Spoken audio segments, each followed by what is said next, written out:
This salad is cheaper than this one. I'm not poor, but I act like I am. Why? Because actually being poor is more expensive, and it comes with far more consequences than being rich. Of course, you deserve the newest phone, the newest clothes, the newest car, right? Did you know that poor people spend nearly double the money they earn? You earned $50. Here is 100 bucks for you. Do you accept credit card?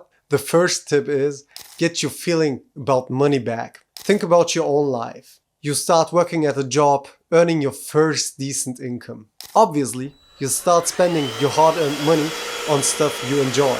A pair of sneakers for $120 doesn't sound like too much, right? If you break that down, it means spending $10 a month for 1 year just for those sneakers. On top of that, you have the recurring expenses, such as subscriptions like Netflix. That's when I realized the importance of budgeting when it comes to financial freedom. No one will run out of clothes if they just stop buying them for a few months. I used to wear these that cost $100 each. Now I prefer the ones for $10. It's like the same color, the same quality, but no label. The second tip is free your mind from social recognition, or better said, social competition. Do you also have those coworkers who are always talking about their success, or their successful children, or their successful hair growth?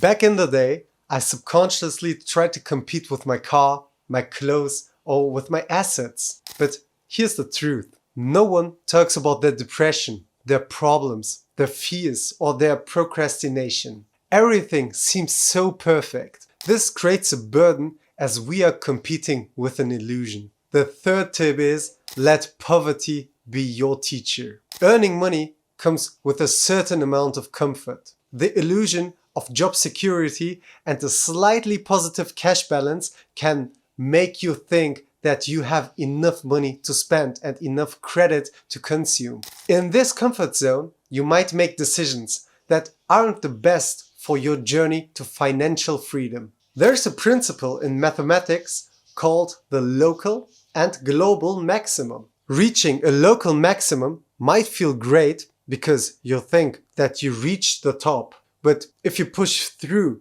and lower your standards temporarily, you can reach entirely new heights, maybe reaching the global maximum. As an old saying goes, the day you're poor, you will understand the value of money.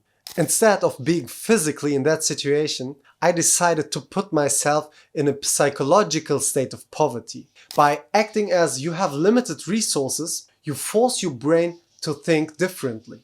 Because when failure isn't an option, you'll make much more thorough and effective decisions. That's why so many successful people say, I shouldn't be here, or I had no plan B. The fourth tip is do not tell anyone anything.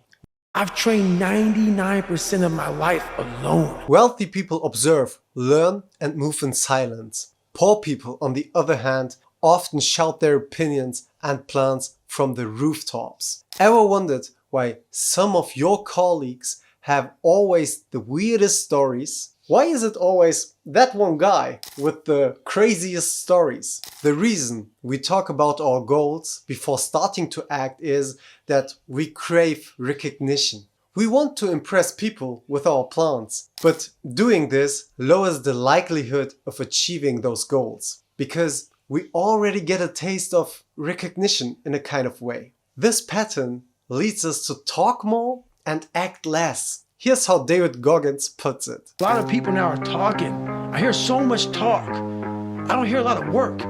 I hear a lot of people telling you what you should be doing, how you should be doing it, how you should be fucking living. And I look at them and you're fat, you're out of shape, you look like shit, but you're telling a motherfucker how to live. The fifth tip is to enjoy simplicity. As someone who never used to be appreciative or happy in any way, shape or form, I learned to find happiness in simple things. I got a raise, a short-term hormone rush, and then it went back to feeling normal. I got a new phone, again a short-term hormone rush, and then back to normal. Sometimes I even felt guilty after making purchases. Visualize two voices. One on your right shoulder, always pushing forward, looking for endorphins, feedback and action. The other one sits on your left shoulder, seeking in silence and peace. The right side voice is so loud and vocal, so we tend to follow it, even though we know deep down that the quiet one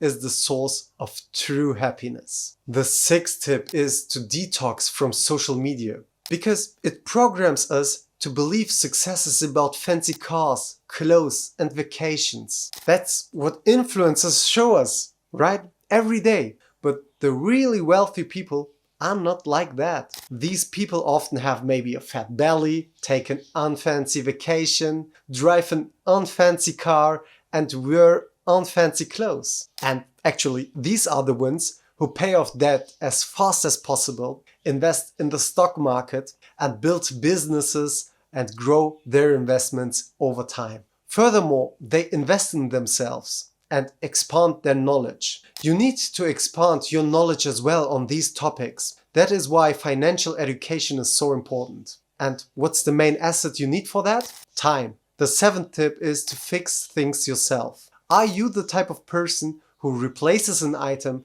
as soon as it's slightly damaged or stops working perfectly? I'm laughing because I was the same way. But take printers for example. Many companies have been accused of manipulating their life cycles, making them stop working even when nothing is wrong with the parts. Instead of spending hundreds of dollars on repairs or a new one, why not fix it yourself with a quick YouTube tutorial? Everything is online nowadays. This way you can save a lot of money.